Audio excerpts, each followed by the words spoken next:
so that the man that is tender among you and very delicate, his eye shall be evil toward his brother, and toward the wife of his bosom, and toward the remnant of his children, which he shall leave. Two wings. Can you speak on the tension between Puerto Ricans and Dominicans? Of course, you know, it's white supremacy. It's the worst thing that ever happened to Latinos, Hispanic, Afro, Puerto Ricans. I would say, I have to, Rosa's in my head. Shout out to Rosa Clemente.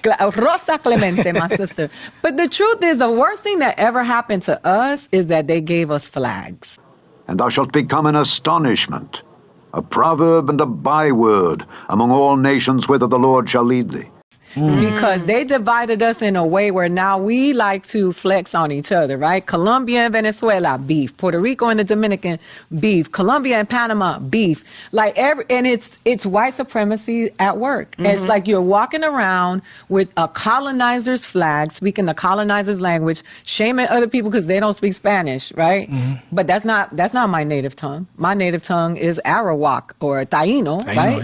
And thou, even thyself, shalt discontinue from thine heritage that I gave thee, and I will cause thee to serve thine enemies in the land which thou knowest not. For ye have kindled a fire in mine anger, which shall burn forever.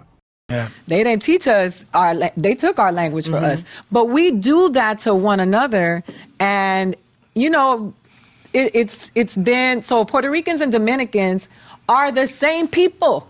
And people gonna come. I don't have Twitter, so don't waste your time. But there is the same people. Cuba and Puerto Rico were called the same bird with two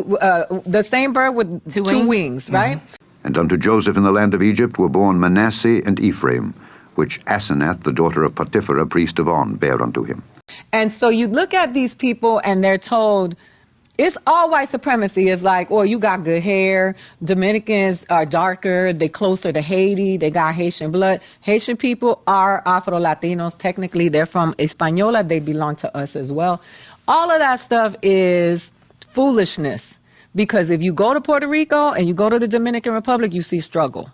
And every single day they tell us, but you're not like that. Well, you a citizen. Are you really a citizen? Because when the hurricane came, the only papers they threw at you were a bounty. Word up. You know what I'm saying? So I just sit here and I think about all of the things that divide us.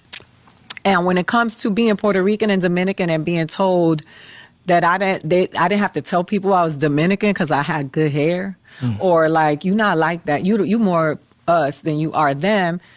That messes with your self-esteem, because that's what I am, and there's nothing I can do about it. So you telling me technically that part of me is, there's something wrong with part of me because I don't present, you know, I present darker over there. And that's what they've done with Puerto Ricans and Dominicans.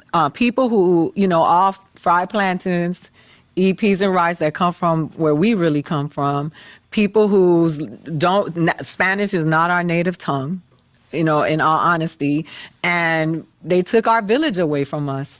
And they covet fields and take them by violence, and houses and take them away. So they oppress a man and his house, even a man and his heritage. I speak about the village all the time because I know that is so anti-American. America really pushes individualism because it dilutes groups of people that would normally have power, right? It takes a village to raise a child.